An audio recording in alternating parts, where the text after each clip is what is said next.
orang tujuan orang kahayang orang maksud orang anu menggebu lieu beda jeung kuda sander sok gerak la takhriku aswarul akdar moal bisa ngebedah kana tabir-tabir kodrat iradat Allah papasen Allah sok urang kahayang kawin jeung si eta cak kudrat Allah ditakdirkeun moal jadi pamajikan urang pasti moal bae sejuta kali kahayang kawin jeung eta eueuh qadar Allah ti dituna tetep bae mun itu teu paeh urang nu paeh atawa direbut batur kana teu jadi bae geus jadi sadiakeun modal dek dagang urang ka ditu hima urang hayang dagang sangeus dagang hayang kitu untung tapi dina kodarna bakal rugi bejejes 1 juta kali modal ratusan puluhan miliaran juta eueuh kodar bakal untung mah rugi bae di sawabikul himam la takhriku moal bisa di urang teh ayeuna menyikapi golongan-golongan Islam nuku Kangjeng Nabi dicaritakeun bakal sataftariku ummati bakal peberencai umat kaula masing-masing engke datang ka 73 golongan kabeh kajatakeun ahli sunnah wal jamaah nu aslina nu mana atuh ya Rasulullah nu asli mah nu ma ana aleh nu akur jeung kula bae diakurkeun ku urang mantak maka silsilah besi teu akur jeung perjalanan-perjalanan silsilah nage engke dimusyawarahkeun besi aya silsilah gadungan besi ngaku atawa ngadenge doang nah ieu ke bakal kanyahoan tina hasil daripada pagaweanana hasilna norekat ternyata horenganan haju kebeuli mercy ih norekat sih jadi kos gitu hasil norekat teh haju nyandung opat mantep jadi hasil norekat teh ieu teh mengarah kana duniawi salah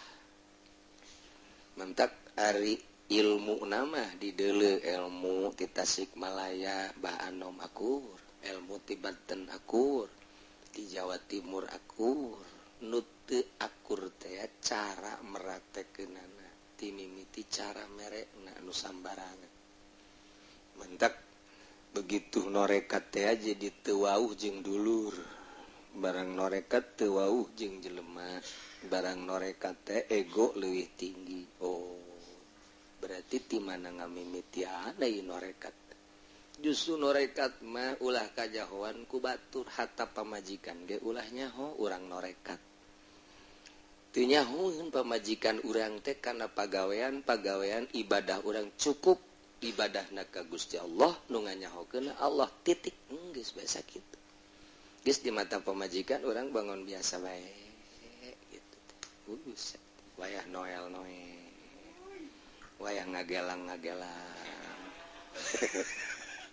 giliran nu kos kituna mantep tah giliran anu urang pamajikan geus sare anak geus sare leket teh urang ulah gandeng-gandeng ulah kanyahoan urang ibadah sorangan mun sakamar teh mah jeung pamajikan nyahoan urang hees ulah geuna kanyahoan ieu mah bebeja ka pamajikan neng kakak norekat neng entak sing hade nya nengnya kakak ulah diganggu emang sanu ngaganggu ieu mah ulah ngaganggu ka kakak paling kakak nu ngaganggu ka neng aduh norekat teh kos kitu ya Allah ya Rabb jadi umumku naju nyanana mere selembaran saha nu neuk ijazah tarekat kos surat undang bae disebar-sebar ieu mah ilmuna ruhani geus teu kudu make tulisan-tulisan ijazah tarekat mah urusanna ruhani dari hati ke hati kitu atuh jadi engkena teh sejuk nikmat titah bener tanpa peduli ka makhluk jeung ka dunia ka Allah bae ngan moal bisa mun teu cara bersyariat lah pake ku urang syariatna dieusian ku thariqah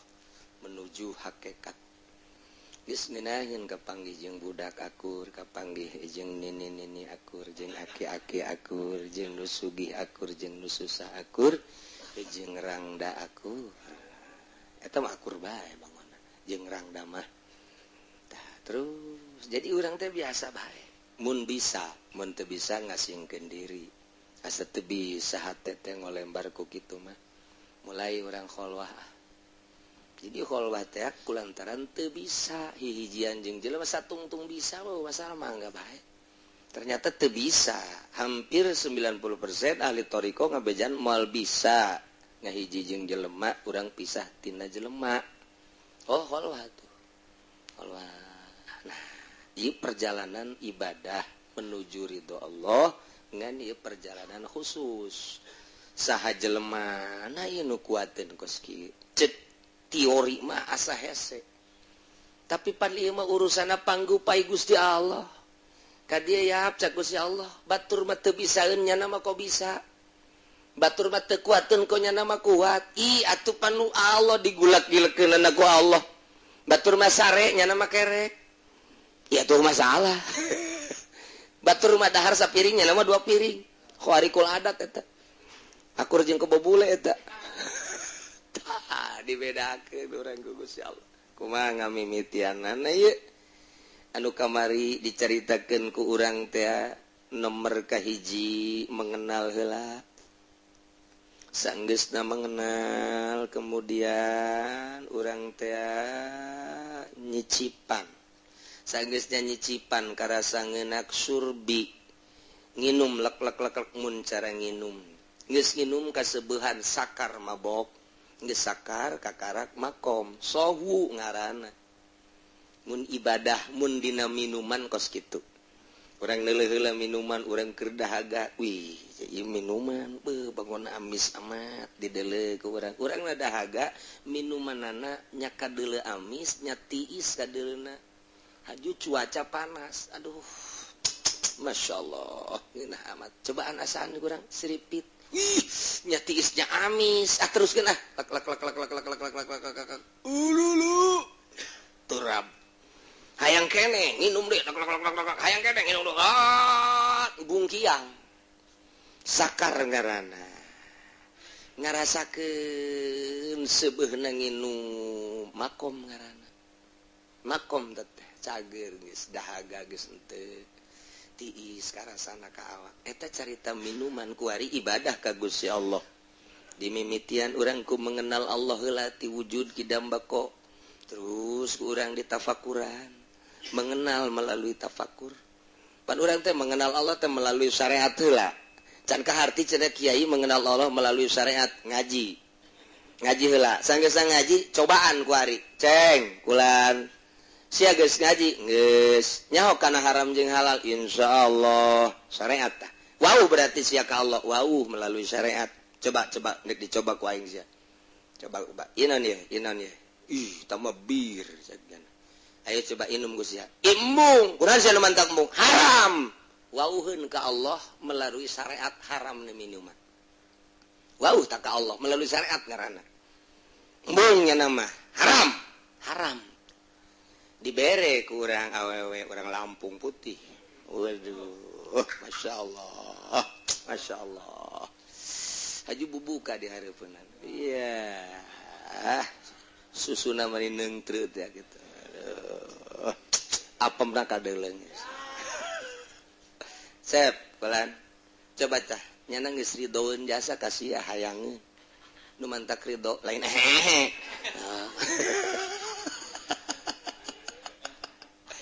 nyana teh ya irang da ditinggalkeun ku salakina geus 2 tahun jadi nyana hayang disodakohan duit teu butuh hayang sodako eta jadi ujang lamun daek nyarean nyana menang ganjaran lantaran sodako ih ke heula kon sodako kiamat kabalinger ieu mah sodako kos ieu nyana geus hayangeun jasa ieu jadi geus acep teh sodako kadinya nyana mah duit teu butuh bogaeun mobil mah teu butuh bogaeun nyana mah segala rupa teu butuh dahareun nyana mah butuh ge eta imbung cek nyana kunaon emang itu haram zina mah wala taqrabuz zina innahu kana fahisha wa sa'a sabila wau ka Allah melalui syariat dur salat zuhur gegeuraan bae nyana neangan samping sajadah dan dek mana sia salat deuk naon tuh kadenge surah azan wauh berarti ka Allah syariat. Ketika tak si hayang motor, hayang boga duit henteu, ieu motor ieu. Teu boga duit, kredit ku sia. DP-na sabaraha? 3 juta, ngan bogana 1 juta. Geus, bogana mah bayarkeun 2 juta, dia sia nginjem ka aing. Blon teh coba. Jadi 2, kredit motor hiji, kredit mayar hiji, tah nu 2 juta na. Jadi 2. Da sia, geus teh teu naon, teu pati wauh tah ka Allah tah. Dina bab kredit jana can wauheun ka Allah. Syariatna can anggeus moal jadi wali. Syariatna ge can anggeus teh. Can anggeus kulo kordin jaronapan pawaribat eta teh can kapake ku manehanana. Sia boga duit henteu, aju deuk usaha teu boga duit, daek sia nginjem, daek diinjeman mah. Aya mah nu nginjeman, ye di aing aya ceki Umar teh ngan kieu. Di mana-mana sia nginjem 1 juta, ke di mana-mana sabulan kudu mayarna 1.100.000 daek sia. Gagas oh masalah, can wauheun ka Allah. Can wauheun ka Allah, can make kana kulo kodin jaronapan tah. Eta teh wauh ka Allah melalui syariat. Dina ieu mah wauh, dina ieu henteu, dina ieu wauh, dina ieu henteu. Eta kos kitu aclean kos kitu moal bisa jadi wali moal. Jadi solihin ge moal bisa kecuali diganti ngaran. Muhammad Solihin. Teu bisa. Tah. Mulai kuari ngenal ka Gusti Allah. Sok aya jalur khusus dilatih lantaran Maradona ge hebat main bola na lantaran dilatih. Mike Tyson teh hebat tinjuanana aya pelatihna. Aya pelatihna teh dan lain-lain sebagainya. Urang ge ibadah make jalur khusus dilatih. Carana kumaha hudangna, hudang silana, leungeunna, zikirna, saenggeus teh mengenal wujud kidam bako. Oh, dicaritakeun makomna ieu nya aya 7 ieu makom teh pos ngaranna aya 9 gitu makom teh aya 9 sok mulayan jasa etik sabenerna mah ulah aya di jero hate dunia ulah aya di jero hate makhluk ulah aya di jero hate nafsu ulah aya di jero hate setan jadi hiji be Allah tah deuk ngaleungitkeun eta perjalananna melalui suluk ngaranna. Oh, carana hiji zikir, kedua tafakur, nomor katilu hidmah, zikir urang ka Gusti Allah. Kemudian tafakur ka Gusti Allah. Jadi nyaritakeun dina hate teh merenung kana keagungan-keagungan, timimiti keagungan makhluk-makhluk Allah menuju ka Allah. Bersilsilah urang teh jeung hidmat ka guru kumaha cak guru, ulah-ulah keur bener keur salah ge lakonan bae. Sebab ieu guru teh neuk ngaluluhkeun nafsu urang. Coba lagi tentang guru torekat mah kajen teuing salah. Tapi lamun urang teu norekat salah ulah. Tapi lamun urang norekat, urangna norekat ka manehanana tah. Haju salah urang diinstruksikeun kudu terus bae. Kajen teuing salah. Sebab teu dimaksud etana nu dimaksud ieu nafsuna neuk dileungitkeun. Geus tah rahasia guru tah mah kos kitu mah teu meunang dituturkeun ku urang. Teu meunang dituturkeun nyana bae tah mah rahasia jeung guru.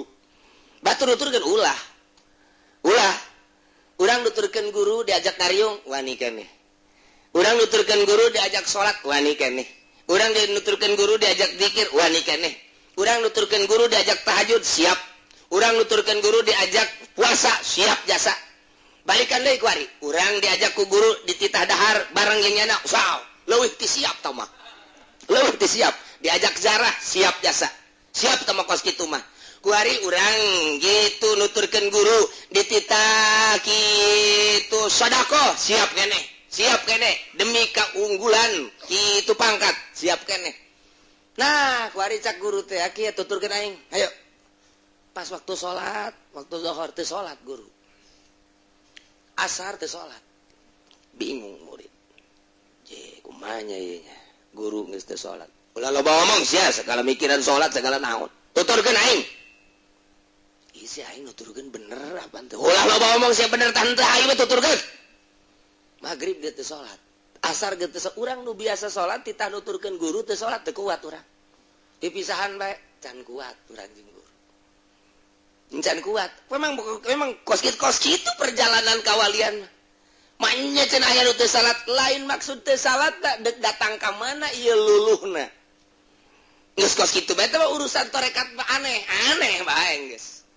aju dituturkeun ku batur atuh ulah tah urusan nyana jeung guru hese atuh hese nu mantak saha nu bisa dia hese nuturkeun guru mah kos karar itu teh nu mantak ulah nuturkeun lamun teu dititah eta mah kan dititah kuari nuturkeun bae cek guru lah nuturkeun aing mah sia bae henteu kula mah deuk nuturkeun bae ulah siapa heula aing tah nu tadi mah dititah kudu nurut bae kuari mah teu dititah deuk nuturkeun bae atuh ulah nalika naik ka gunung ulah sia mah nuturkeun bae nalika ngojai jakula ge bisa ieu nutur cek ulah bisa naik ke gunung bisa, ke leuweung bisa, ya ngojai bisa, pelebah ka seuneu. Ayo sia, aing tuturkeun bae mah. Guruna ka seuneu, tuturkeun aing. Tuturkeun geus sia. Titah ulah ge terus bae. Lah, terus bae ge tuturkeun bulu. Tutung. Ta eta teu meunang tah. Ketika ulah cak guru atuh ulah bae. Ketika nuturkeun kajenting salah. Teu dimaksud salahna guru teh deuk ngopenan nafsuna. Dek nepenan lelembutan anak supaya orang bisa ngobrol jeung Gusti Allah. Urang mah pan ngobrol teh jeung nafsu, pan aya ahli tarekat mah ngobrol jeung Gusti Allah per detikna. Cek Gusti Allah lempang, cek Gusti Allah salat, takbir. Sing ada teh pikiran ulah ka ditu sia teh keur dibimbing ku aing, cek Gusti Allah. Eueuh deui pembimbing nupang sagalana mah aing. Lurak lirik sia mah keur dibimbing ku aing. Aya nu liwat ulah sok nalebujur nah sekarang ngagitekna di deuleu. Keur salat sih mah nileung ngagitek. Waduh. Cak pikiran orang kos inul bae batal sia. Geus datang ka inul lain usul ilallah usul ila inul. Dibimbing urang teh titah kos kitu tah. Moal bisa teh kos kitu mun teu zikir jeung tafakur jeung khidmat ka guru moal bae kajian kumaha ge. Tah eta teh keur carita metode, ari anu dicokot mah ku Gusti Allah. Langsung ditarik ku Gusti Allah. Nah, murad ngaranna henteu ngaji deui, henteu suluk deui, ujug-ujug boga kaistimewaan kadeuleu ku urang, hajunyana ge ibadahna pohara jasa dimurad tah mah kos ki Fudel bin Iyad atau dimurad ti leuleutikna keneh. Atuh dimurad tah urusan Allah tah mah ku Allah nek dimurad kos nabi atau ti leuleutik keneh dibimbing masum. Ieu ge dek dimurad ku Gusti. Jadi aya nu dimurad aya murid melalui suluk ngaji heula sageus ngaji dinyayankeun diberes sinar ilahi ku Gusti Allah di hatena. Nah ieu lolobana mah kos kieu nu meunang ngaijazahkeun ka baturna murid nu murad mah teu bisa. Sebab teu bukan silsilah meunang ti sahanya. Praktekna ka murid kudu kieu teu bisaeun. Teu bisaeun tah mah ngaranna laduni langsung ti Gusti Allah. Nu bisa ngaijazahkeun mah nu puguh belajarna alif ba ta sa jim kakarak ulah kitu kieu ulah kitu kieu engke geus berangkat mah masing-masing atuh mangga bae mentak aya murid ngelehkeun guru dina toriko ge sarua aya muridna mah ieu teh ngan sakadar sakitu pangkatna misalna ngan pangkat walina wali teh ngan sakadar walina kitu nu jabat aya ieu mah pangkatna kok jadi muhtar mah pan wali muhtar mah ngan 3 saumur hidup dunia ngan 3 pae hiji tambahan aya imamani ngan 2 aya autad ngan 4 Imam Syafi'i diangkat jadi wali autad kutub dina autad tah eta teh ngelehkeun guruna Tuan Abdul Qadir tuh ngelehkeun guruna sarua bae tah naik bahkan guruna ge geus caritakeun bahwa murid kula anu bakal jadi kutubul aulia mah kula ge aya di handapeun nyana. Nah, itu tergantung dah. Nah, iya, lu bisa ngaijazahkeun teh anu belajar, dibimbing. Nah, kabelah itu udah cerdas, lempang sorangan. Ka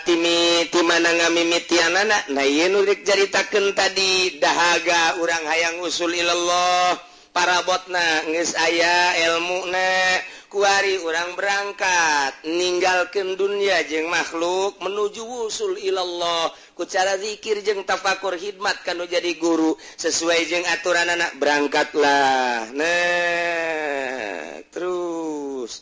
di dieu yuqalu al ahwalu mawahibu diucapkeun ari ahwal mah pamere wal maqamatu bakasib ai maqamat maqam eta adalah diusaha wa kasbuha huwa taqaddumul ahwal alaiha ka annaha nataijuha ngasabna kana makom eta adalah dihelaan ku ahwal kana nata ijwa seakan-akan natijah daripada awal eta adalah makom wa qaulul ahwal mawahib yakni ba'da taharuk fi jalbiha qaskuma ka khalqil awaid batur ti peuting sare ieu mah hudang kharqul adat ngaranna kemudian kitu batur dahar ieu mah henteu eta ngaranna kharqul adat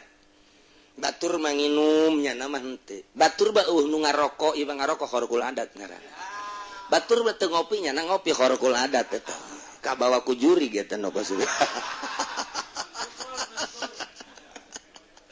batur mah keur ngaji eueuh nu nundutan nya nama nundutan kharqul adat sarua bae eta kabawa ku setan eta tak ikut kharqul adat jadi adat-adat kebiasaan manusia kebiasaan makhluk ditinggalkan kurang eta teh hese kumaha ngamimitiana nah lamun urang eueuh guruan hese mantak makelah guru cing cing cing coba kumaha kieu lah ya guru beat ngaranna kuari hiji awas jauhan kabair mangga nyaho sia ka kabair nyaho besi kurang nyaho ditulis mantak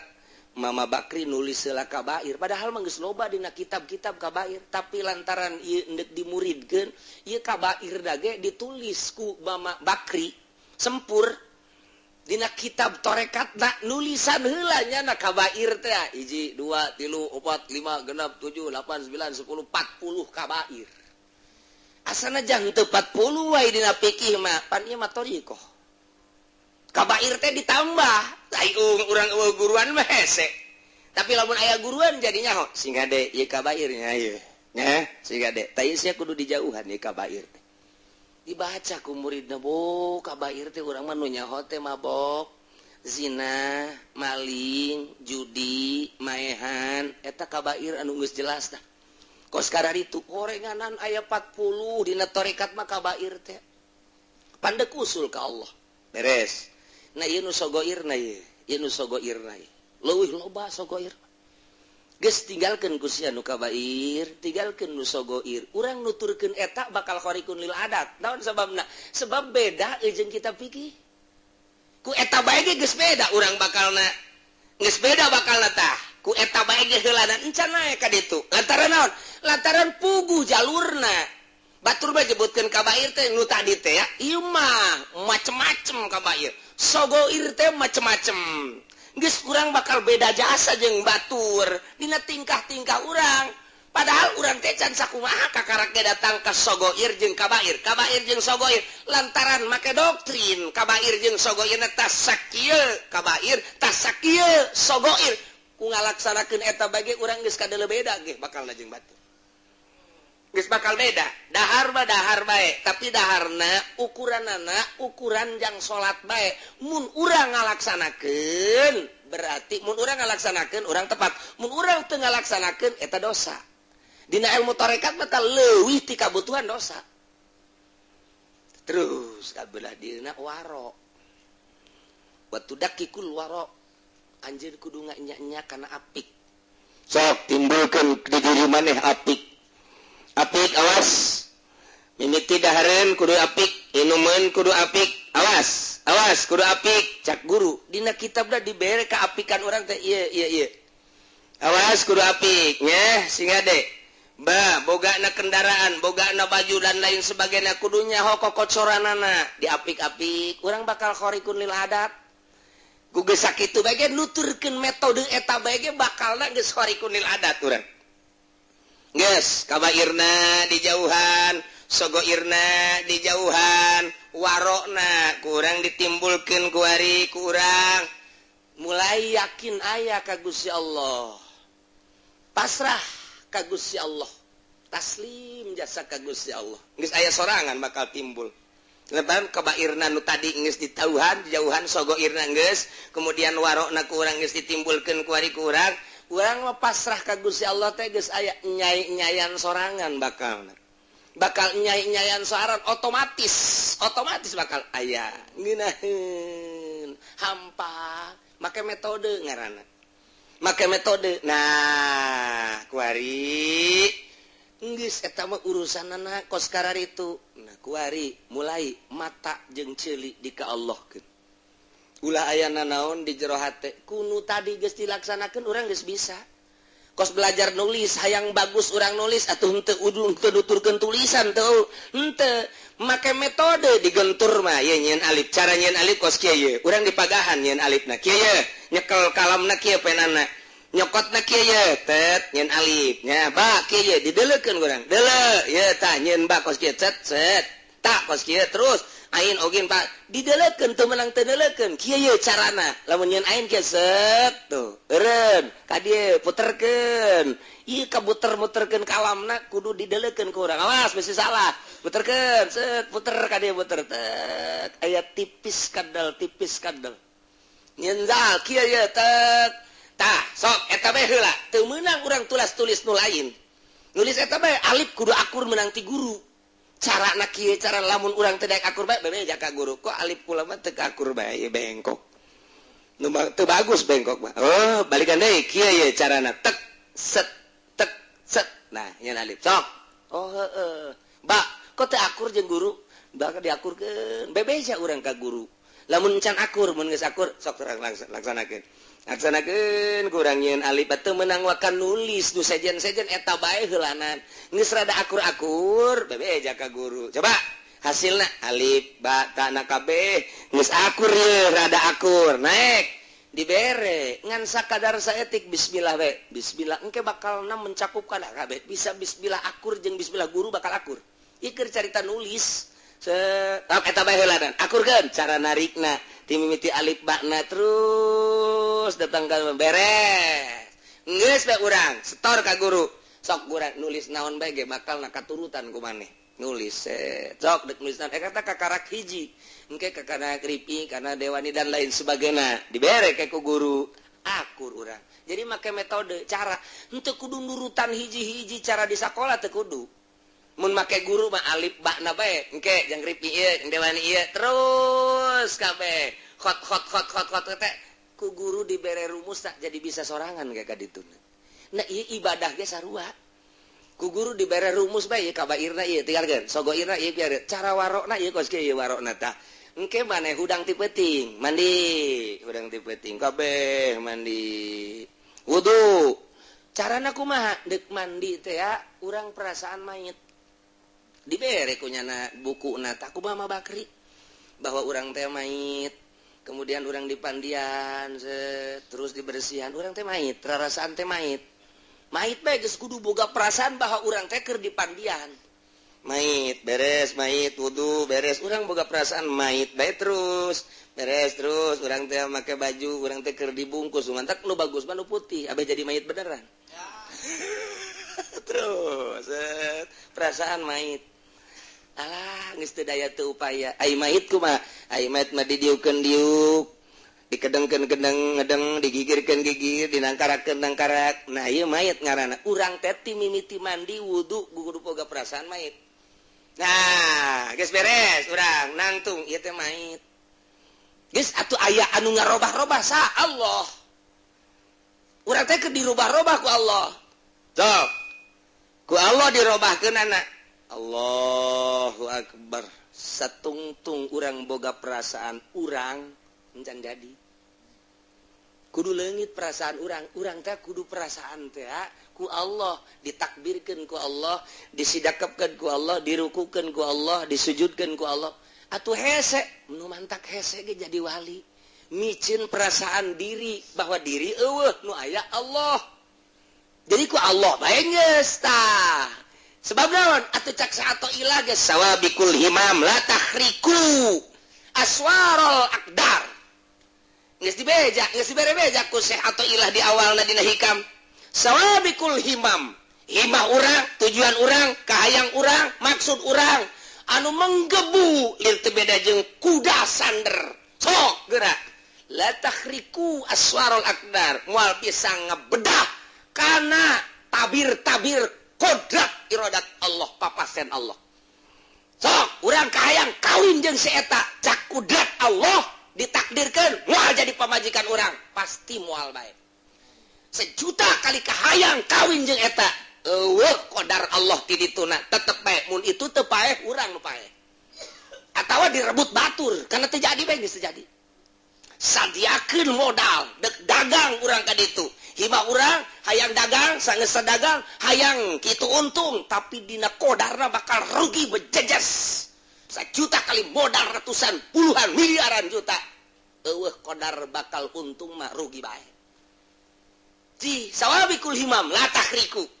moal bisa tah eta teh dibuktikeun ku perasaan nu mantak ngaji hikam mah kudu dibalikeun macana cak guru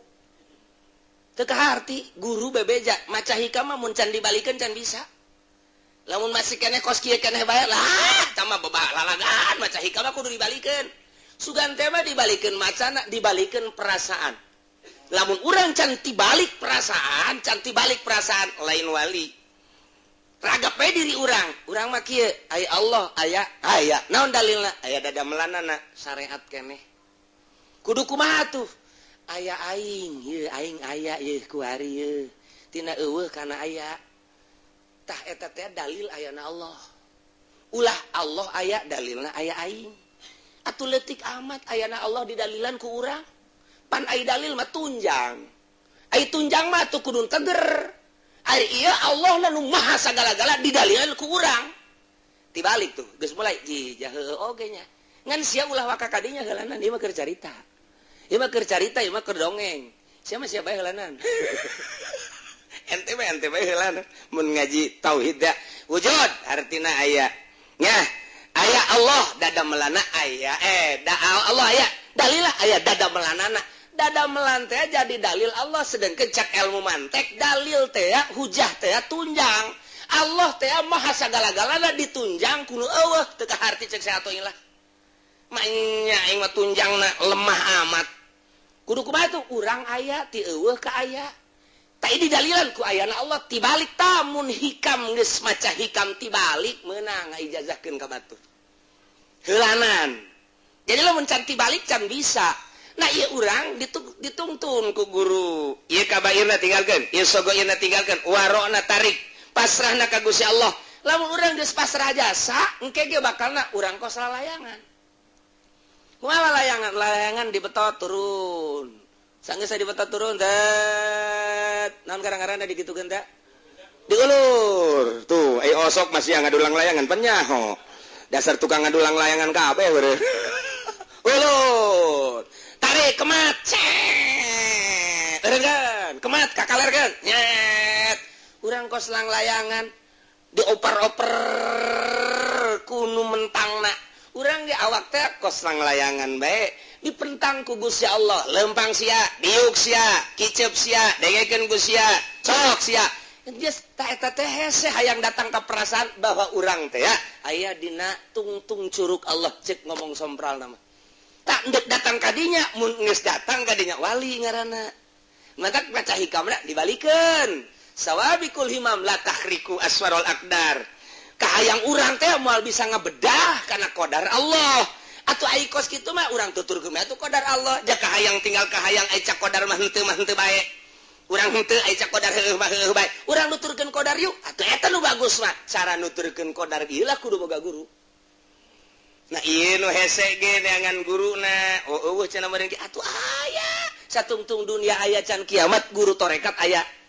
coba cenah pangneangankeun atuh guru torekatna guru torekat mah kadang-kadang babarengan jeung urang kadang-kadang ngobrol jeung urang kok atuh teu nembongkeun jeung teu mere atuh pun siana can siap encan siap kacangna geus aya jagongna geus aya deuk dipelakeun ari encan digaru-garu acan mah deuk kumaha melakna kacangna geus aya parena geus aya sawahna can dipacul-pacul acan mah atuh deuk kumaha ditandurkeunana geus dideuleuh heula kesiapan tanahna ieu nak dipelakan pare woh lamun geus diwaluku geus digaru geus siap kakarak ditembongkeun ieu bibitna kieu cara melakna ieu deuk melak kacang mana tanahna tah ieu zikirna geus aya nu deuk mere zikirna geus aya lahanna nu can aya tah dibalikeun ke bakal tibalik sorangan urang sababikul himam la takhriku aswarul aqdar jak kabeh ge ku qadar Allah atuh urang teh moal bisa nabrak karena qadar Allah kahayang tinggal kahayang ai bertentangan jeung qadar Allah nu menang kajen kuku mah hage urang hayang kawin jeung itu cak qadar Allah henteu bae urang embung kawin jeung itu cak qadar Allah kawin mah kawin bae urang teh hayang sugih cak qadar Allah susah bae urang hayang susah cak qadar Allah sugih bae oh ai kitu mah atuh maningan ge urang pasrah kana qadar eta lah nu dimaksud ku wali eta lah nu dimaksud ku hikam ngan deuk pasrah kana qadar Allah na kudu aya nu nungtun nah ieu lah metodena nah ieu kakarak secara global hungkul oh jaheu nya kos kitu tinggal pasrah ka qadar geus lamun urang pasrah ka qadar mah nikmat bae nikmat ngeunaheun moal aya ngarasula ka Gusti Allah ngeunaheun jasa tiis kana hate urang kuari hirup datang ka dieu di non gitu ngaran urang sadar ieu nang papasena Allah datang ka dieu teh geus beres tinggal urang kuari menuju ka hareup nu enggeus ka tukang teh dosa malulu berarti lantaran urang teh ieu ku sakieu ku salat 5 waktu jeung non gitu ngaranna rawatibna jeung wiridanana engke di mana urang diangkat dari pangkat solihin eta salat urang teh asa dosa eta urang salat urang eta asa dosa diangkat jadi wali di pangkat solihin teh urang asa dosa urang teh nobatan kerja di solihin ge ieu teh teu kaburu bae henteu kaburu teh lain teu kaburu teh anggeus-anggeus ditobatan bae urang teh eta kos kitu jadi lain nobatan itu lain nobatan kabair sawe nobatan urang di pangkat solihin ge ieu teh teu anggeus-anggeus istighfar deui tah jadi kuari mah hayang tunduk kana qadar Allah nah ieu bakal timbul khawarik tidinya timbul sorangan wa kaunul ahwal mawahib yakni ba'da taharruk bijal biha kataharrukil awaid wa huduri hal kizikri hadir jeung riungan zikir lain riungan zikir cara urang lain khusus ahli beat eta babarengan mungkin unggal poe mungkin saminggu sakali mungkin sabulan sakali aya perkumpulan disebut halqah riungan zikir itu bebas khusus bae jang ningkatkeun jeung guruna engke guruna mere cara la ilaha illallah ke kanyahoan salah ye salah ta zikirna salah gidegna make gideg heula make napas heula ke geus beres naek engke kanyahoan nu salah ke kanyahoan nu bener engke geus jadi nama teu kudu gudag gideg geus jadi nama jang geus perasaan urang teh aya di lautan ilmu Allah urang aya perasaan aya di lautan basar Allah urang teh aya di lautan sama Allah hasil tapak urang teh geus tikelekep dina ilmu Allah geus bae urang keur kuku bage babarengan jeung Allah bae di masjid asa jeung Allah di majlis asa jeung Allah di mushola asa jeung Allah atuh di kota asa jeung Allah di leuweung asa jeung Allah nu matak nya mah teu kahalangan ku rame teu kahalangan ku nanaon sanajan di nu rame Allah bae hate teh nu rame-rame teu kadeuleu ku nyana sanajan kadeuleu eta teh dianggap ku nyana hiji we Allah bae teu kakarak secara global dong holanan tah nek jadi wali teh kahorkil awaid wa huduri hal kizikri wasima jeung ngadenge mata parugil batin ke anjuran-anjuran guru bari batin urang kosong nanaon hanya ngadengekeun we ti guru sehingga urang bisa meraktekeun naon hasil ti guru kosongkeun minal alaik tina alaqah tina dunia tina makhluk tina nafsu tina setan urang ngomong kitu ku hese amat ku cara metode nu tadi bakal eueuh sorangan urang kuari tita ulah resep kana dunia moal bisa kajen ku kumaha ge dipaksakeun ge moal bisa lantaran urangna encan berangkat ketika urang geus berangkat nah ku ninggalkeun ieu resep dunia eueuh sorangan komo lamun urang geus dibere ku Gusti Allah kalazatan zauk ngeunah horenganan zikir teh ngeunah horenganan salat teh geus pohoan bae kana dunia dibere ngeunaheun salat teh Allahu akbar hese nyaritakeunana ngeunah eta lantaran naon ka sisi ka gigir ka luhur ka hareup Allah sedengkeun urang teh nang nyieun Allah urang bebarengan jeung nu nyieun engke bakal balik ku ka Allah bakal ditanya ku Gusti Allah urangna kuari geus deukeut jeung Allah nikmat amat naon hartina jahe nanaonan naon hartina gadis Lampung nanaonan nu aya mah ribut malulu nanaonan naon hartina baby band naon hartina pabrik dibandingkeun pancak Gusti Allah sia jeung boga sia panu aing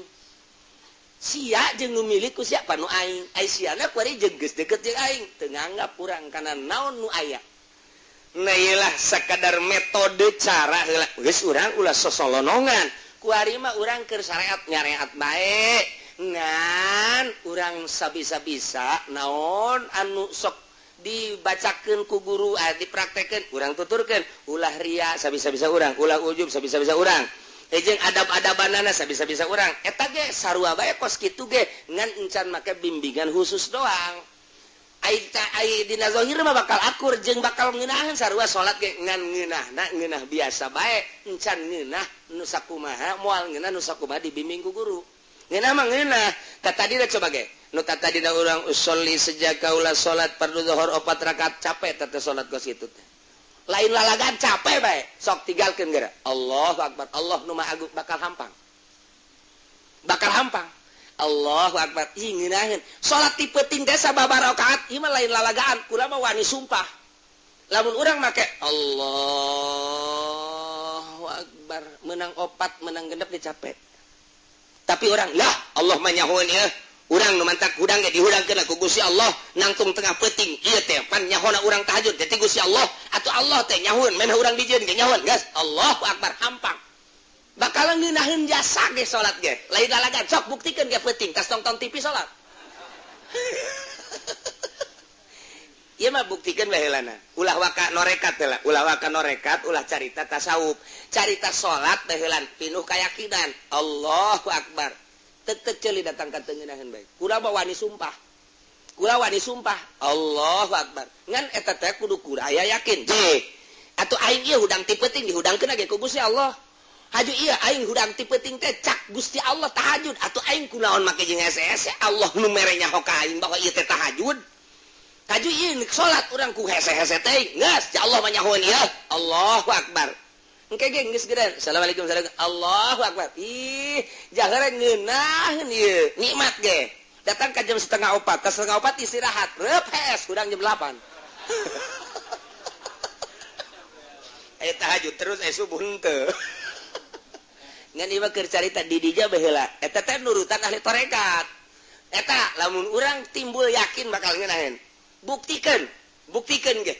urang ulah ngagugu bae syariat ulah atuh aya kitu bae cenah ngaleupaskeun syariat mun masih kene kos kitu urang aya di makom syariat bae atuh teu naon los teu salah ngan moal ngeunah-ngeunah jak husuk mah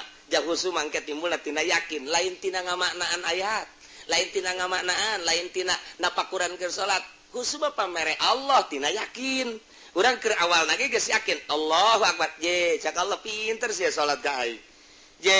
berarti siang geus nganggap jitu jasa ka aing teh geus nganggap hebat aing mah aing nyahoeun sesuai jeung aturan Allah ja Allah mah maha uninga aji nya boga kayakinan dingeunahkeun ku Gusti Allah aya jelema bodoh salat ngeunaheun aya jelema geus pangkat kiai teu ngeunaheun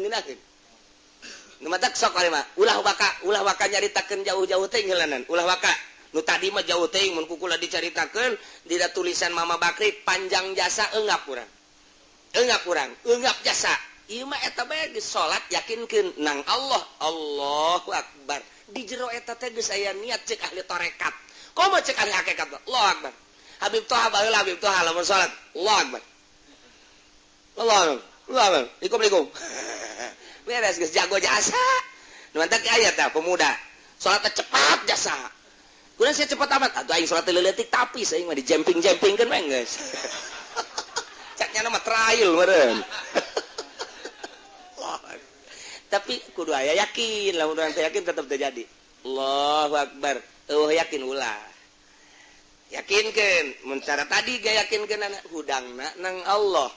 peutingna nang nyieun Allah urangna ge digerakkeun ku Allah nyaho tahajud ge ti Gusti Allah atuh urang make sejak-sejak segala cak Allah weh kos aing jauh bae jeung sia pan aing teh deukeut pugu gerak sia ge nang aing saeun amat sih heuh nya geus cek Imam Ghazali teh mah dek dahar nyokot piring sejak kaula nyokot piring dek dahar bego beureun tah mah dek nginum sejak kaula nyokot gelas dek nginum tolol beureun cek Imam Ghazali asal nyokot piring dek dahar asal nyokot gelas dek nginum berarti asal nyokot sisir we dek apel atuh kayaon atuh kok gitu mah cek Imam Ghazali hese-hese teuing atuh jelema geus ngantung berarti salat maka jeung sejak dicarakan orang ku Gusti Allah di makom torekat dicarekat di makom syariat mah henteu ngan engke makom syariat mah di akhiratna masih dipermasalahkeun lantaran aya keraguan-raguan eta mah ditarik teh ku syariat ari ieu mah ku yakin geus Allahu akbar mantap jasa geus ngeunaheun ge coba ge ke urang rasakeun ti peuting kula mah sakitu bae ulah waka nyaritakeun torekat jeung hakikat nyaritakeun salat robah ku urang Allahu akbar bakal hayang deui salat engke mah engke ge ku pamajikan dieu teh ge heuy ulah salat bae ulah salat mah salat bae heulanan ieu Allahu akbar pamajikan ge datang ka puyengeun urang salat bae Allahu akbar paling teu hudang-hudang barangna impoten tah mah cek pamajikan sugan teh ngeunaheun salat cek jana aduh ampun diurut teh mah kuduna naikkeun carita nya jauh teuing urang carita kana khariqul adat tadi nyabit-nyabit hikam lamun urang nyaritakeun hikam bakal tibalik tan mantak balikeun maca hikam mah eta ti guru atuh da kumaha malikeunana kieu ye kumaha hese tu urang nu ka ditu horeganan lain kitu tah mah bahasa guru balikeun kayakinan nu tadina Allah aya dalilna aya dadamelana ku ari mah lain aya dadamelana dalilna aya Allah ngan teu meunang waka kitu lamun urang can endek berangkat suluk ulah tetep bae mah mantak teu pati dijerokeun teh ge beusi urang pindah ulah urang mah makom syarat bae makom seke lamun geus beat mulai teh kitu sorangan oh jah heueuh gerak urang ternyata digerakeun ku Gusti Allah horenganan je atuh hirupna ge nang pamere Allah geus datang ka ajal mah dicabut ku Allah atuh kunaon atuh urang meta sorangan nu mantak ulah meta sorangan arih dabsaka minat tadbir senangkeun diri maneh tina uras-urus dunia pamakoma bihi gairuka anka la takum bihi lidafsik di mana-mana urusan dunia aya nu ngurus Allah ulah sok milu-milu ngurus siapa ibadah ka Gusti Allah dunia aya nu ngurus urang mah lain aya ibadah nu dititah ku Allah henteu ari dunia nu diurus ku Allah ku urang diurus aya sia ikut campur urusan aing cek Allah bloon amat balikeun ku urang eta mah makom syariat lamun dimakomkeun makom hakikat teu meunang urang urusan dunia turun pangkat urang aya sir bae hayang kana dunia turun pangkat kunaon dipake ka hayang jata mah urusan aing anu diudag-udag ge ku aing teu dibere mah henteu bae cak Gusti Allah anu henteu diudag-udag ge ku aing dibere bae yakinkeun urusan aing teh mah siapa madep ka aing bisa hararedan ieu lamun diteruskeun bisa hararedan datang ka ieu mah ieu ka pamajikan warung urusan tah kunaon geus kumaha Allah bae mah badak diselang-selang gak iya bahaya ngaji hikam mah bahaya ngaji iya bahaya badak diselang-selang ieu mah asalnya ho bae heula engke lamun praktek mah kitu sorangan urang ge isuk-isuk sorangan urang lamun diuk bae neuleuh jelema hilir mudik ya Allah ya Rabbi salamet tamoal teh si jelema ngudag-ngudag nu ka pabrik nu ka pasar pan geus diurus ku Allah kok make diudag-udag asana cilaka komo lamun teu make aturan syariat aya maling teh aya korupsi teh duh cilaka jasa eta teh napakuran eta bae ge waduh teu bae bari diuk ibadah nu panggede-gedean tapakur saatin afdalu woh bin sabaraha tah tanyakeun Habib Rojak ge nu mantak Habib Rojak mah tilok salatnya nama tapakur bae bari ngaroko nya nama siet beak rokok meuli deui nya nama ajeuna mah salat henteu tapakur henteu geus di luar dugaan geus kadinya mah geus hese bae iwal tinu ngalaksanakeun nu nya engke kanyahoan si itu norekat sebenarnya mah si itu norekat teu kudu bebejak kanyahoan naon tina langkah-langkah pagawean jeung tingkah bakal kanyahoan sorangan nyambung ke nanya di mana menang sana datang kitu bae atuh kula tak bae ka Bandung begitu ka Bandung atuh pan santri loba jasa kunaon tuh dipanggil di mana kenging sanad jih nyahoeun ti mana teu nyahoeun terus dibawa ku nyana ka Bandung naik mobil kayak ditanya deui di mana encan buka rahasia di mana kenging sanad ujang sakali encan dua kali encan tilu kali nyana keukeung nah di mana oh abdi kenging ti abah emang saha abah oh kan kanyahoan ku nyana padahal salat bareng jeung batur naon bareng jeung batur sagala rupa bareng malah mah batur mah leuwih hararebat kula mah biasa-biasa bae kanyahoan jak kuari ge sanajan kuari kanyahoan nu boga sanad jeung nu henteu mah sarua jeung nu keur cicintaan jeung henteu atuh kanyahoan culak-cileuk bae neuleuan jam bae boga SMS ya lain deui ngaji rada kebelnya hujan deui aduh dibalas deui ku nyana ka ditu SMS na hujan. Masih keneh nyaritakeun tentang karakter-karakter Yahudi di zaman Kanjeng Nabi Muhammad sallallahu alaihi wasallam. Yahudi datang ke Kanjeng Nabi, ai dipayuneun Kangjeng mah dipayuneun para sahabat, nyana teh ngomongna ngeunaheun jasa. Jelema pinter ieu Yahudi. Rek ngabantu, rek berjuang, jang ngomongna ge kami mah iman, tumanya kami nu ngarti ka Taurat teu iman. Ngeunaheun ngomongna. Tapi di mana-mana geus kaluar mah nyana teh ngajebiah. Inkar bahkan nyana ngamusuhan ka Kangjeng beserta para sahabat. Di samping ngamusuhan, deui nyana membangun kekuatan untuk meruntuhkan Kangjeng Nabi. Bahkan siap tempur perang merangan Kangjeng Nabi Muhammad sallallahu alaihi wasallam. Gitulah karakter Yahudi teh. Masyaallah. Urang hidup di tahun 1430 sekian. Berarti geus 14 abad urang di zaman Kangjeng. Teu pernah bareng urang sareng Kangjeng, teu pernah bareng jeung para sahabat, teu pernah bareng jeung Abu Jahal. Teu pernah bareng jeung kekentong-kekentong Yahudi. Tapi karakter-karakter nama urang kuari nyaho bisa dibandingkan jeung karakter-karakter tatangga urang kuari. Bisa dibandingkan jeung karakter-karakter pemimpin nu aya di sekitar urang. Urang maca sejarah baheula, urang bakal hafal dibandingkan jeung kuari nu matak sejarah bapa daripada bangsa. Urang kudu mengenal sejarah, dieuweukeun ieu ku Amerika teh sejarah-sejarah teh dek dieuweukeun. Di antarana kuari aya tafsir baru buatan orang Mesir bersekongkol jeung Yahudi. Tafsir tersebut dileungitkeun sejarah. Ngabidahkeun nyana teh ngaji bangsa Jalalain. Ngabidahkeun nyana teh ngaji bangsa tafsir Munir. Ngabidahkeun nyana ngaji bangsa tafsir Kasyaf, tafsir Fahrul Razi, tafsir Ruhul Bayan dan lain sebagainya. Sebab cek nyana tafsir-tafsir tersebut itu adalah buatan manusia-manusia ortodok yang tidak pernah tahu tentang situasi dan kondisi. Ya, wari aya tafsir baru sih hade. Di jerona nyaritakeun gegede nama tentang Yerusalem, Masjidil Aqsa. Di jero eta tafsir teh aya ke cerita tentang Masjid Aqsa ayat 3 ternyata di jero tafsir eta. Aqsa nu asli, Aqsa anu sarua zaman harita jeung aya Aqsa anu buatan baru. Aqsa buatan baru mah eta teh geus teu dipercaya, tinggal aya deui dua deui. Nurutkeun cek di tafsir eta nu asli teh Aqsa nu ieu lain nu ieu, Aqsa nu ieu mah lain Aqsa disebutna Masjid Umar. Tah sebab di dieu kuari keur digali geus teu asing deui. Aya simpenan Raja Sulaiman, berikut aya kuburan Kangjeng Nabi Sulaiman alaihis salam, tapi teh teu beunang-beunang. Begitu dikeker aya ternyata wah eta teh bandang barang. Non kitu garana simpenan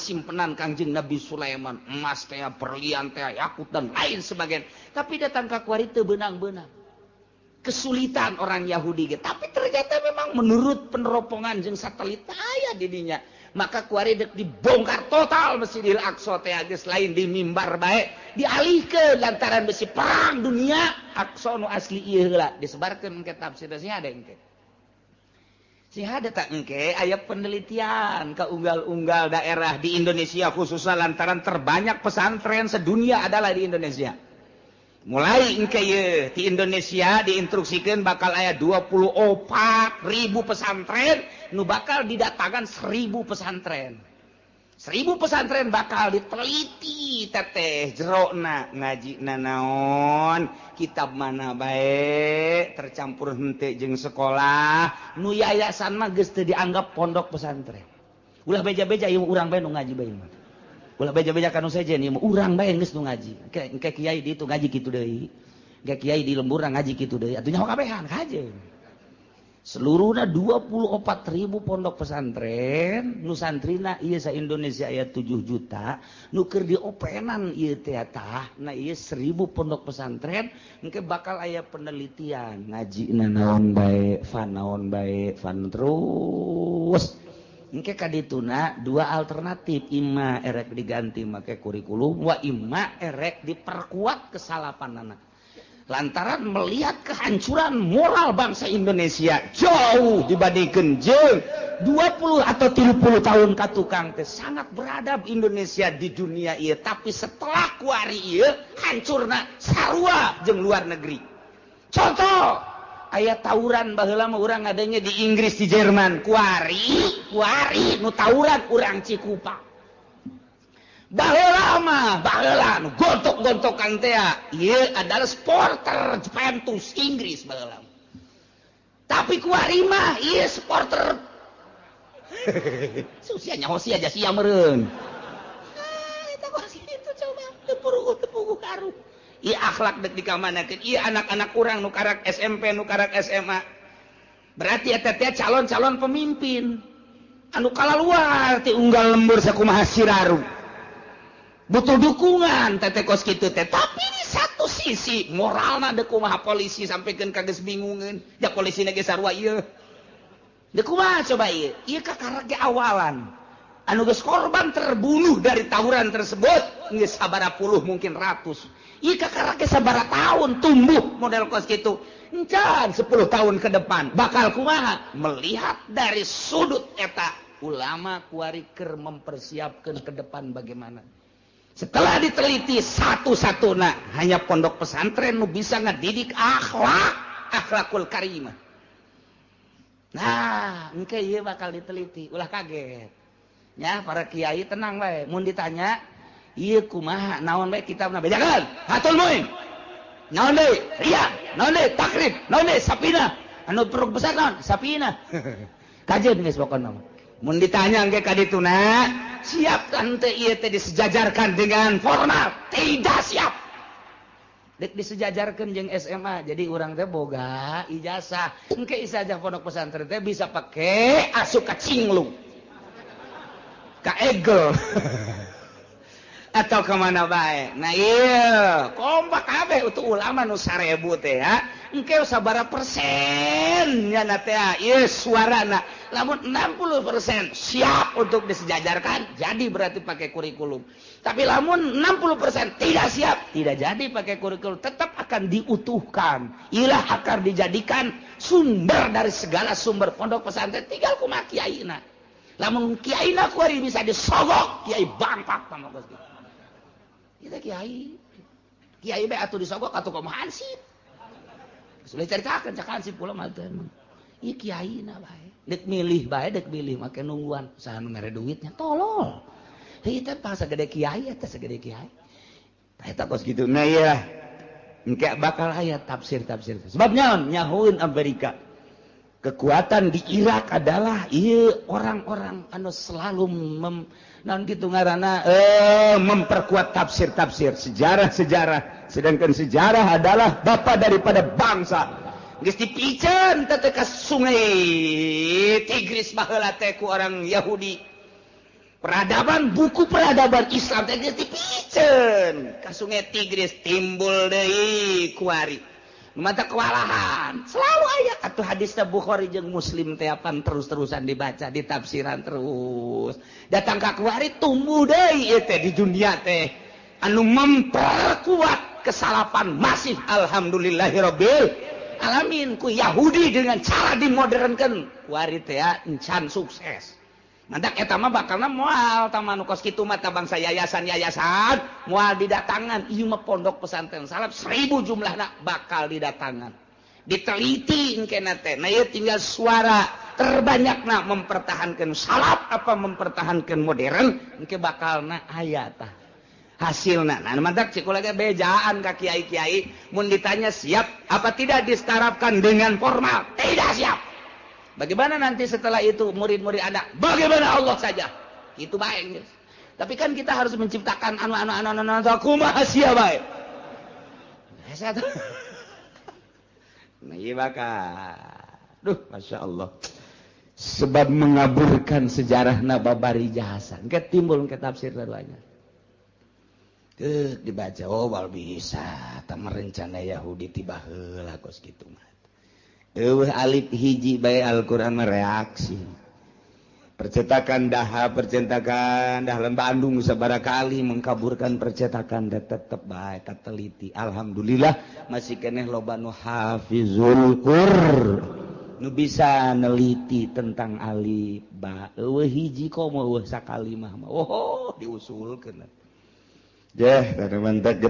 pentasnya dicabut, dicokot orang-orang nu brilian, diurang nu hafizul Quran. Coba taseh dibalikan tafsir nage terjemahanana terus mantak aya terjemahan Wahabi kuarieu anu datang ka unggal kitu perumahan tetep bae teu bisa diterima. Ieu tafsir ieu bae Jalalain sangat sederhana. Urang dengekeun, urang paham, sangkan urang wauh jeung Gusti Allah Subhanahu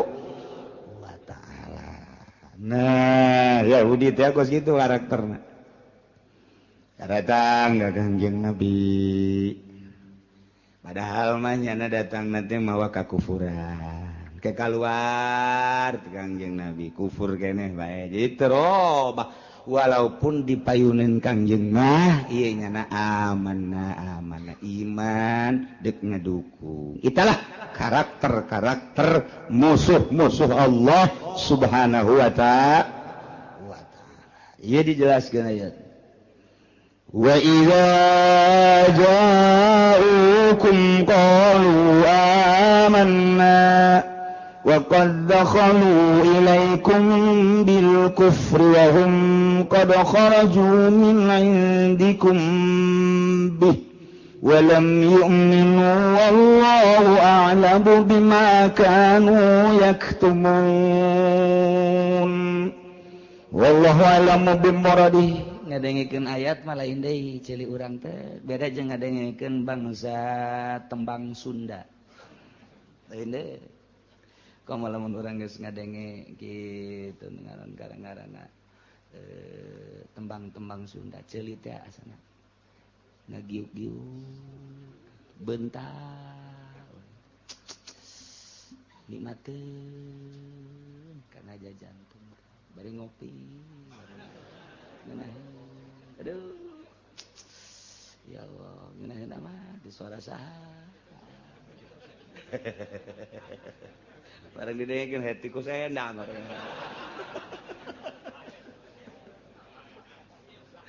Aduh Gusti Allah, geus jadi santri Cilongok wari hati ku sendang. Barang der bae ngadenge Al-Qur'an lain deui, asa di badugan bae hulu dak diduk. Komo nu di juru mah ka badug Qur'an ngaranna. Entak lamun aya nu nundutan berarti eta nyana keur ka badug Al-Qur'an. Sial cenah pugu aing nundutan. Sial emang sial sia. Wa idza ja'ukum di mana-mana datang munafikul Yahud. Karanjeun. Kanjeng Muhammad kepada sahabat ngarariung nanyakeun berbagai permasalahan. Kumaha nya ngomongna qalu cak Yahudi amanna kami ngimankeun ka Anjeun Muhammad. Dipayunin para sahabat, atuh kami teh pan macaan Taurat, dina kitab Taurat teh pan aya keterangan Nabi akhir zaman. Ieu Muhammad teh memeh maraneh geus kami leuwih ti heula. Ngeunaheun biasa ngomong. Tinggal di bejaan bae besi dek berjuang melalui naon? Bejaan kami dek kadukung. Andai kata kudu perang kami ti heula. sebab kami nu leuwih nyaho kalem we amanna kami geus ngimankeun leuwih ti heula ka Muhammad teh meneh Muhammad aya ku kami geus dibaca-baca keteranganna ku ari geus aya manya kudu mundur kami eta Yahudi teh tos kitu masyaallah ngunahin kadengena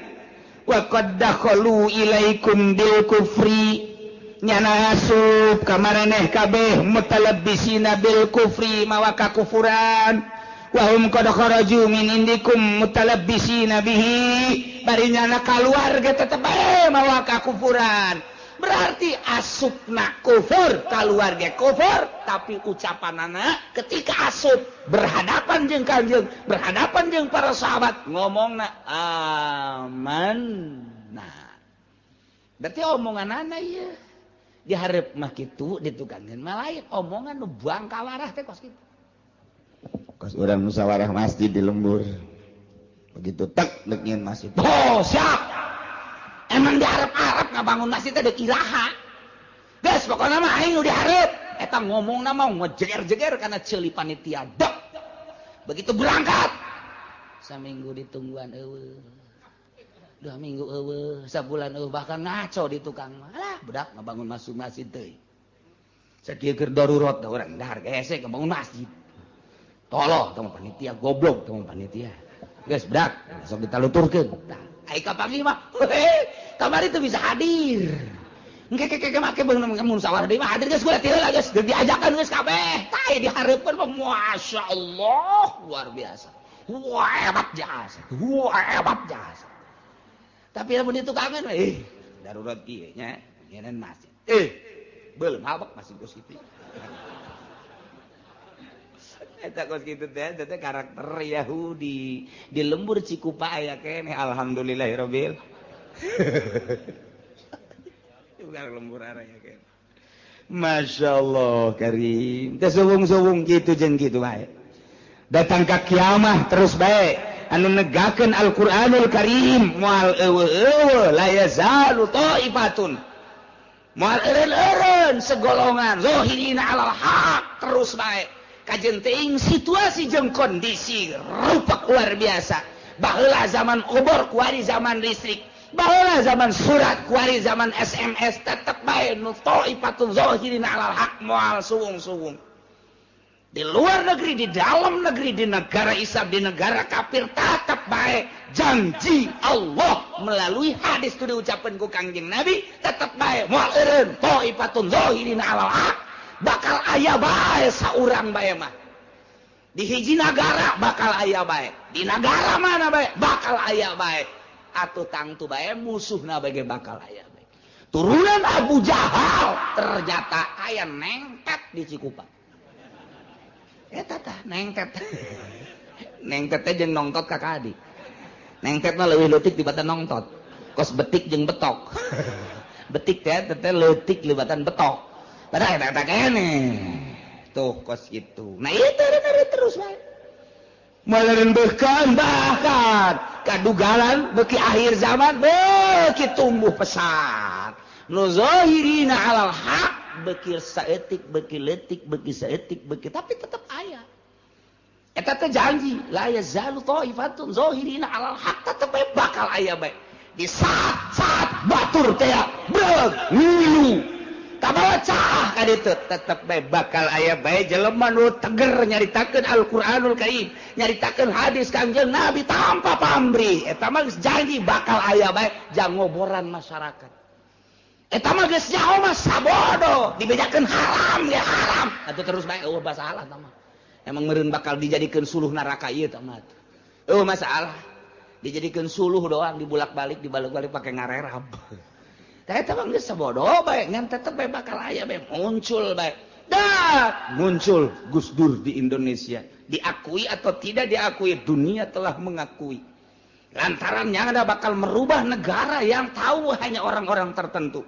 keambil ke Amerika gulingkan kadangnya Saddam Hussein dengan gaya seperti Saddam Hussein geus kanyahoan ku Yahudi keambil ku Yahudi bahaya gede habiskan timbul deui Qaddafi keambil ku Yahudi teh kieu ieu mah karakterna teh zahirina alal teh bermacam-macam kumaha situasi jeung kondisi jeung nagarana. Tak ti ulamana Said Maliki baheula di Mekah teh Yahudi geus ngomong bae hancurkan Said Maliki hancurkan. Tapi nu mampu yang maut dengan biasa bae. Osama bin Laden tetep bae menggemparkan dunia.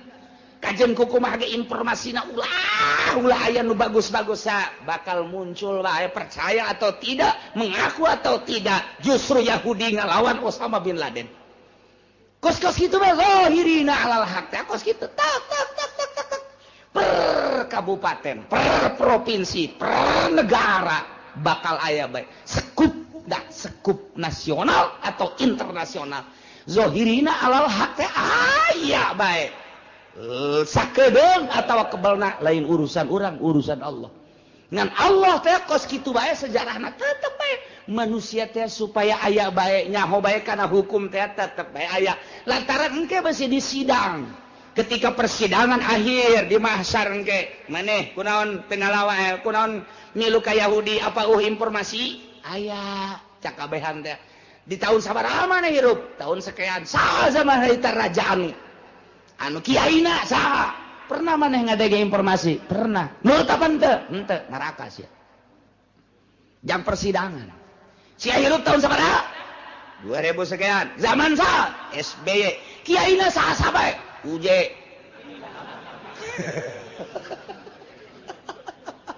jadi tak kenaon eta nyana anu zikir cek nyana zikir lah kumaha mere duit urang kanyana tah eta pan oh berarti jeung UJ na tadi gitu tadi tanya engke urang zaman saha hirup zaman anu kiai saha kiai anu pernah sia ngadenge pernah milu sia ngaji henteu haji sia nyaho ka hukum henteu kulama ngan ngadenge doang bahwa aya kiai anu ngebentang-bentangkeun agama ai kulama henteu sehingga kulama mabok bae terus neraka sia jam sumpah doang kos kitu sidang bupatina bupati saja bupati anu nah di zaman sia jadi bupati aya kiai we aya saha kiaina sakabupaten catet anu saha ku sia pernah disogok 99,9 saha teu pernah disogok si anu ngabentakeun hukum ngabentakeun pernah nyaritakeun bahwa korupsi haram pernah ai sia korupsi tante ya etik berarti aya ngaji henteu pernah neraka tinggal kitu doang mah jang saksi doang ke dia umal kiamah aya bae zahirina alal haq murni jangan sumpah engke sia hirup di tahun sabaraha sekian aya kiaina aya nyaritakeun naon hukum nya osok ceramah osok aja sia milu kadinya aja sia ngalakukan henteu kumaha nuturkeun we sorga sia ha aja sia kurang sabarema salat ngan milu doang heuh urang mah disadaun kompetkeun we jeung si Abdul Qadir sakieu teh aja sia ka ditu dahar gua ge pokona zikir dahar mere sidekana henteu gua sia tuh mere kabeh wajib tukang daharna ieu gua mah tukang daharna oh geus nu tukang daharna geus ka surga bae geus eta teh kumaha jang saksi doang masyaallah zahirina alal haq teh kos kitu tetep aya bae anu teger per dunia per kabupaten per kecamatan per desa aya bae sadesa sak RT ge aya bae RT tah eta teh jang saksi engke teh urang disidang saurang masyaallah Nailah karakter Yahudi teh seperti itu asup ka Kangjeng Nabi nyaita amanna kaluar ti Kangjeng Nabi mah lain deui padahal asup jeung kaluarna tetep bae mawa kakufuran berarti aya anu terselimut di dalam hatina aya anu tersimpen di dalam hatina aya anu ditutupan ye di jero hatena bajar teh meureun teh nyahoan Gusti Allah mendak diteruskeun ka dieuna walam yu'minu wallahu a'lamu bima kanu yaktumun padahalnya nama asup jeung keluarga tetep bae iman ka Kangjeng Nabi sama sekali berarti di jerona aya anu tersembunyi wallahu a'lamu Gusti Allah maha uninya bima kanu kana rahasia kana nifaq kana munafik nifaq nu aya nu tersimpen di jero hatena majar teh teu nyahoeun padahal Gusti Allah mah maha uninya kana kanifakan anu tersimpen di jero hatena urang ge kuari teh di payunan mah sumuhun di satu kang mah teu abeh urang ulah kanyahoan bisa bae ku jelema mah teu kanyahoan tapi ku Gusti Allah mah emang aya nu rahasia eueuh kanyahoan eueuh jang nyumput urang teh kanyahoan bae pangneangankeun hiji tempat nu teu kanyahoan ku Gusti Allah mun aya mah urang kadari itu dek maksiat urang di ditu ngeunaheun mabok zinah judi ya eta mah pulo eta mah teu kanyahoan ku Gusti Allah teu kadeulean mun aya pulo nu teu kadeulean ku Gusti Allah asana sameter 100 juta dibeli baik dek keindahan di ditu teh abeh teu kanyahoan ku Gusti Allah tapi pan teu aya kabeh ge kanyahoan ku Gusti Allah lah libagin min mafar tempat lumpat jang maksiat ka Gusti Allah jadi urang di mana bae atuh kanyahoan urang di imah leuleut TV Allah manyahoan wah sia aku nonton TV bae kadeulean kanyahoan ku Allah urang susumputan dek nonton golek deh ya urang mah kiai ieu make kumis palsu make jenggot palsu deu ulah kanyahoan ku masyarakat ternyana teh sok ngaharam-haram sakorodong haju asup ka handapeun panggung haju di dinya nya ngarokok bae lu telah cilik teu kanyahoan engke ngadengkeun dalang untung bae eta sindena teu kieu mun kieu nya kasih kakihan sinden bareng tanggah teh waduh dek lumpat bisi kanyahoan kiai teu lumpat cakena kajeun lah bil barokah teh kanyahoan we ku jelema mah bisa menghindar ti jelema mah tapi ti Gusti Allah moal bisa cak Gusti Allah sia menghindar ti makhluk ti sekitar sia hayang ulah kanyahoan majar teu meureun ca aing teu nyaho aing teh neuleukeun ka sia aing nyaho ka sia eueuh jang mabur Yahudi nu dipayuneun Kanjeng Nabi kos kitu disatukanin mah teu ieu teh Allah mah wallahu a'lamu bima kanu yaktumun apa lain Gusti Allah mah kanu disimpen di jero hate para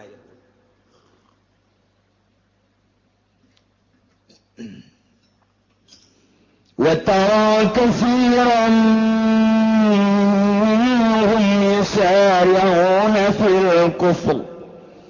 والعدوان وأكلهم السحت Muhammad anjeun bakal ningali kasiron lolobana minhum ti Yahudi mayoritas jelema nu beragama Yahudi anu kalalapir bakal neul anjeun teh yusari'una fil ismi nyana teh bakal gagancangan ngalaksanakeun dosa ya kauna sarian fil ismi lamun aya dosa juru kudu pangheulana bae embungeun pandeuri nomor kadua wal udwan yana fil ismi mah dosa teh buhang bohong terutama omongan mah kieu tapi ditukangkeun malain dosa jeung sajabana kunyana teh dipigawe pangheulana wal udwan jeung zalim berbagai permaksiatan padahal mah ismi teh geus mencakup kana udwan jeung aklihimus suhat cek ahli naon kitu bayan mah ismi teh geus terkandung di jelona ieu adalah kidib ismi teh di jerona geus terkandung udwan ismi teh di jerona geus terkandung aklihimus suhat ngadahar barang haram ismi teh mencakup kana bil ma'asi mencakup kana maksiat wa dzunub jeung berbagai dosa-dosa tapi di dia dijelaskan deui berarti ya ta'atul khos alam nu mantak dicaritakeun lantaran pohara jasa kalakuan Yahudi model ieuna mana hiji Yahudi mah omonganana lain deui per menit lain deui isu kieu sore kitu di hareupeun mah kieu disatukankeun melain eta Yahudi madak cekolot baheula mah Yahudi mah okos keuyeub di mana-mana keuyeub bae cicing waduh nya mah ieu cacakip lagi kaluhur mata lagi melotot tapi mun toel be lempangna mundur eta keuyeub nu matak Yahudi nu aya di urang eta adalah keuyeub teh kos kitu teh ini ismi bohong dua wal udwan selalu zalim aniaya ya kiai dianiaya aya ustad dianiaya aya pemerintah anu jujur jeung adil dianiaya aya pedagang anu bagus jujur jeung adil dianiaya bae iyalah karakter Yahudi teh nya nama teu resepeun aya kedamaian teh hayangna riweuh bae eta lah Yahudi nah ieu Amerika Yahudi kos tidak senang melihat negara damai. Tersepen jelema damai. Nya nama hayangna kalut bae. Dibuatlah fitnah Ahmadiyah, dibuatlah fitnah. Wah, bermacam-macam. Nyeun tandingan. Iya Yahudi teh kos kitu tersepen aya damai. Nya nama tersepen aya pangajian kieu teh damai amat cenah teh ngararaji. Datang diuk ngopi ngaroko balanja balik pan damai teh teh kos kitu ngaranna teh. Waduh, tersepen di toko gitu tersepen biasanya nama tah nyeun akses nyeun nya nama bangsa nu teu pidamieun tanu mantap geus bae di akhir zaman mah urang ngaberesan diri urang bae tentremkeun diri urang ibadah ka Gusti Allah Subhanahu wa taala lantaran di jerona teu aya nu kaluar tina itu pembuatan maranehanana nu dibuat kieu politikna kieu ekonomi geus ancur-ancuran geus urang pula pilih bae salametkeun jam moal kebal ieu hirup teh moal kebal ieu ngaha naon kitu ngaranna kitu ngaharepkeun instruksi ti raja mah urang teh ieu hayang bener hese geus bae urang bae ngabebener tinggal bari ngadoa doakeun ieu nu keur ngaleumpangkeun roda politik mudah-mudahan rada bener. Ai bener jasa mah jamual rada bener bae. Bener jasa mah jamual rada bener. Cak camat sial meureunana. Cak bupati emang moal ben moal we kajian kumaha. Moal cak ulah moal imah rada dong rada. Sebab naon atuh itu informasi di luhurna. Ai baheula mah nu mantak aya satpam teh aja ngajagaan pamalingan. Ai kuari mah nu malingna satpam. Dek bener kumaha atuh. Nu mantak aya pamarentah teh panjang urusan rakyat dibalik ku ari mah justru pamarentah urusaneun rakyat atuh dibalik dek bener kumaha atuh jadi DPR teh kiai anu ditangkep teh pan DPR eta teh wakil urang eta teh nu ngurusan urang sabaraha bupati nu ditangkep sabaraha gubernur nu ditangkep sabaraha menteri pitangkepeun eta teh pan nu ngurusan urang berarti nyana urusaneun urang jauh keneh ka bener teh ieu rada bener rada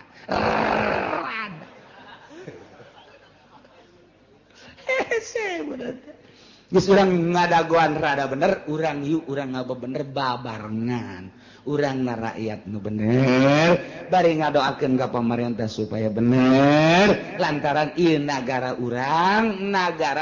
kabehan tanggung jawab urang kabehan kitu kene agama tanggung jawab urang kabehan baik individu urang sorangan maupun ieu teh kabehan pamajikan urang anak urang rapihan tatangga urang daek jeung teu daekna mah teu sabodonyana teh mah Allah nu mere hidayah. Muhammad anjeun bakal ningali lolobana ti golongan Yahudi anu mayoritas banyana mah guragiru dina ngalaksanakeun dosa guragiru dina ngabohong guragiru nya nama dina zalim guragiru dina ngadahar haram aklihimus suhat karisa seperti sogok-sogokan riba jeung riba-riba lamun teh mah aya kreditan nya mambung tinggaleun ku batur ti heula Dung, ya nama malah mere informasi ka babaturana supaya nuturkeun nyana.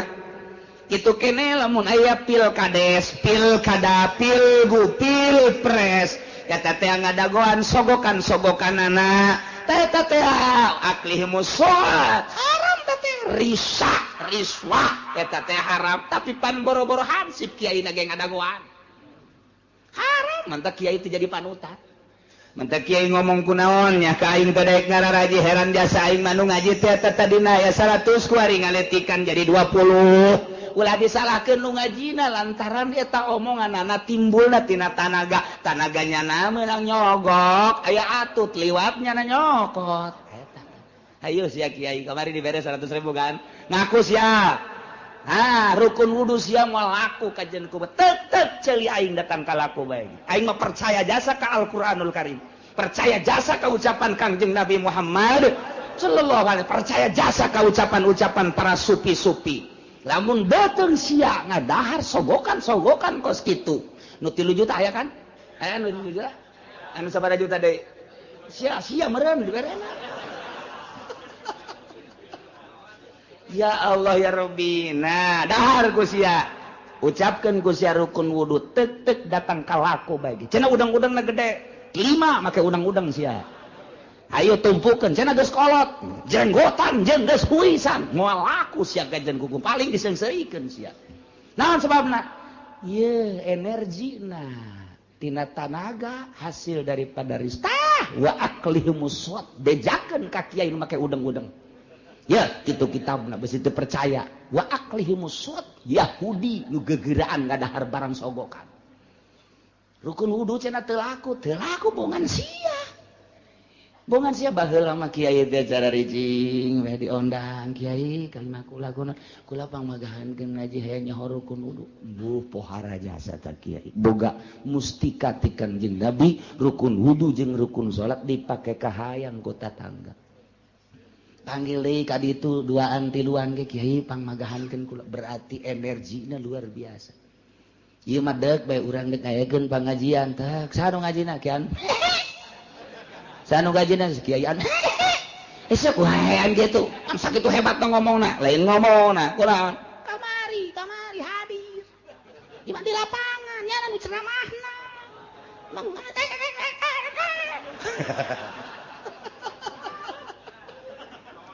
ayo sia di Cisoka di bararek kiai duit di sebelah raja di pasar kemis ayo mah ngabejakeun doang ulah disalahkeun mun rukun wudu sia sanajan geus tamat fatul muin sababaraha kali geus diiring dicaringin di mana tapi energina pake kos kitu ulah sambat kaniaya ieu wa aklihi musud santaran aya karakter Yahudian di jero cenah kula mah dicokot ieu aju menta deui ai lain lalagaan ieu urang keur nyaritakeun Yahudi horeng aya karakter Yahudian di kiaina tah di dieu baca sakali dia hayang resep ieu masih ai geus horengan teh kudu ka jawara ona meureun di karakter Yahudian rada pantes meureun emang aing mah kos kitu waktekna da teu pan ieu mah kiai sakali deui pan ieu mah kiai make udang-udang kikiwirna ge panjang tapi pan sogok iya ayatna baca deui goyeng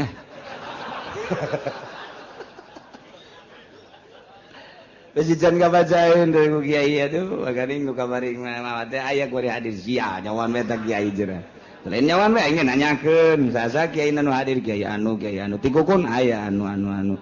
aja di pasar kemis aya kiai anu ceramahna saha si anu didukung ku saha ku kiai anu deleukeun sia gerak ngaji sia jeung masyarakat masa depan sia suram sia parukunan sia moal laku sia kajen ku kumaha ge sakitu bae eta mah diancamna lain ku aing Al-Qur'anul Karim ngancam baca deui kaing wa tara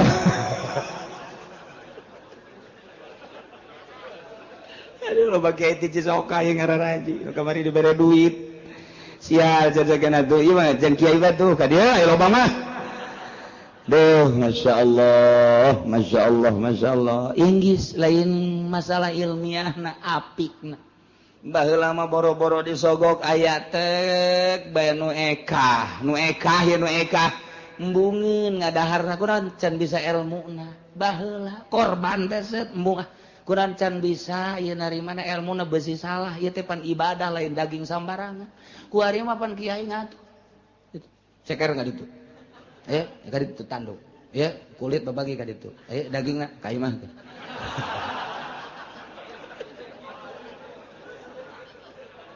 aduh aya ararisin jas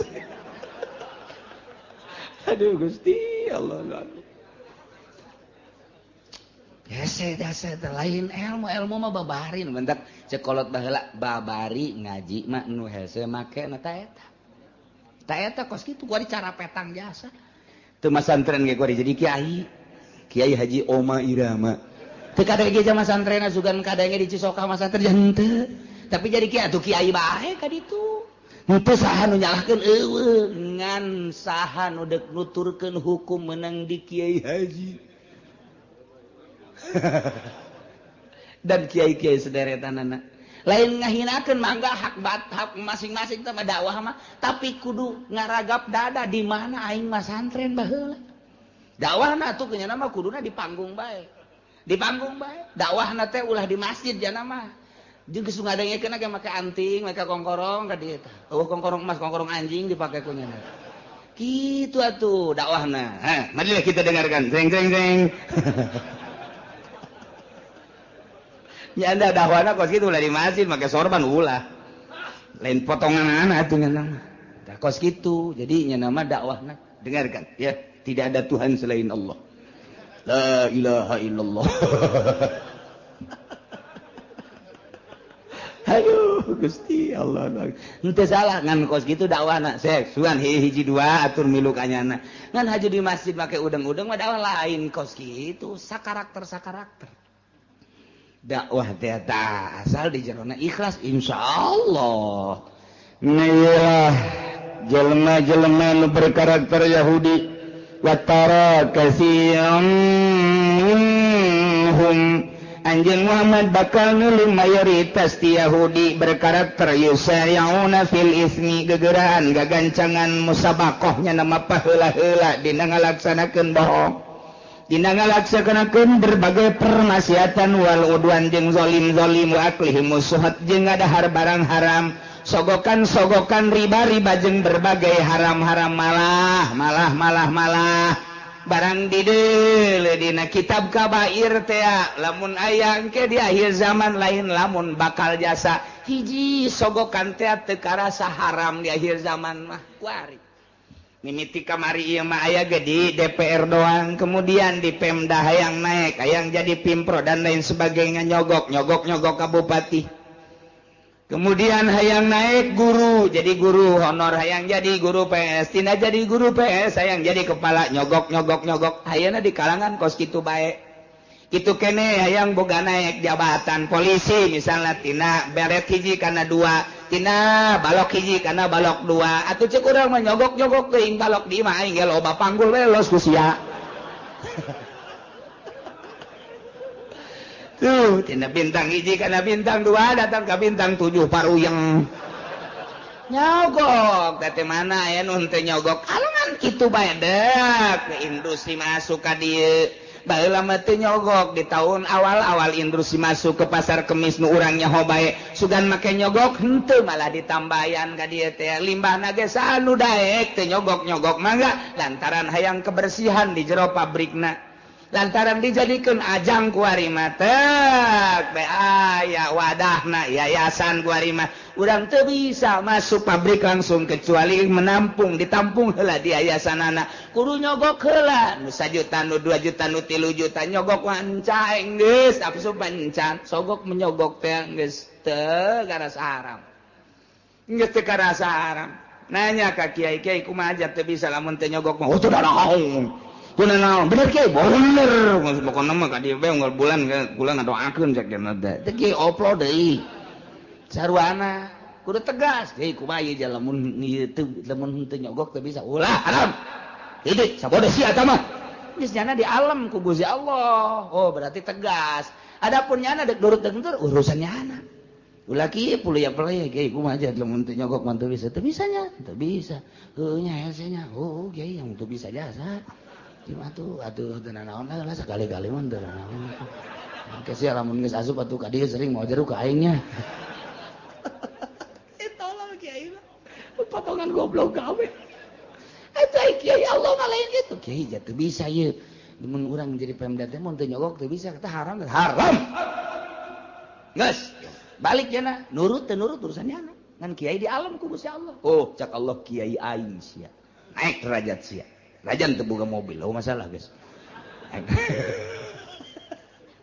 Masya Allah Karim di akhir zaman teh bakal sogok menjogok teh rakyat kabehan bari. Dek jadi lurah-lurahna nyogok rakyatna disogok kabeh kan. Baheula mah tek dek pilkada. Dek naon kitu ngajadikeun bupati. Tah eta teh hanya dewan doang kumpulkeun aya sabaraha kursi ya. Di urang teh aya 50 kursi, beuli 30. Geus mayoritas suara. Geus kajeut mah ka neraka emang rombongan neraka ieu tah mah kata. Tapi rakyat papan henteu kasogok-sogok. Tapi ketika drek dibuka otonomi daerah, pilih langsung ku masyarakat. Masyarakatna dibelian. Geus aya tanda tangan malah set. luar biasa aya sabaraha persen Kiai anu teu narima sogokan aya sabaraha persen tokoh masyarakat nu teu narima sogokan aya sabaraha persen pemuda nu teu narima sogokan eta lah nu ahli Allahna anu surga anu mempertahankeun kajeun aing mah teu ngarokok ge nu penting mah aing mah cak Allah bae aya sabaraha persen nu kos kituna sadesa coba hayu masyarakat geus disogok kabeh riba kabeh aya sabaraha persen nu teu ngridit kagincu-gincu ngridit kabeh ngridit. Nah ieu engke lamun ngridit bakal dibere azabna 3 rupa. Hiji bangkong. Bakalna bangkong loba sekos zaman Kangjeng Nabi Musa alaihissalam. Nomor kedua cacing ke Singkarayap. Nomor katilu hileud ku ari di Jawa Timur hileud 3 kecamatan Ambalaya hileud. Riba teh riba jeung sogok.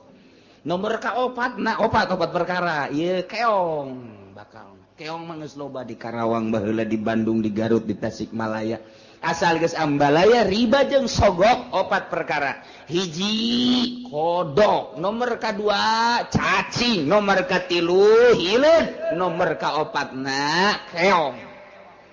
tah ulang kula mah deuk nanya bae ka urang Cikupa hayang nu mana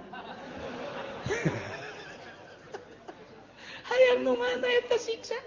Inggris jasa di zaman Kangjeng Nabi Musa mah dibukakeun wadah sangu.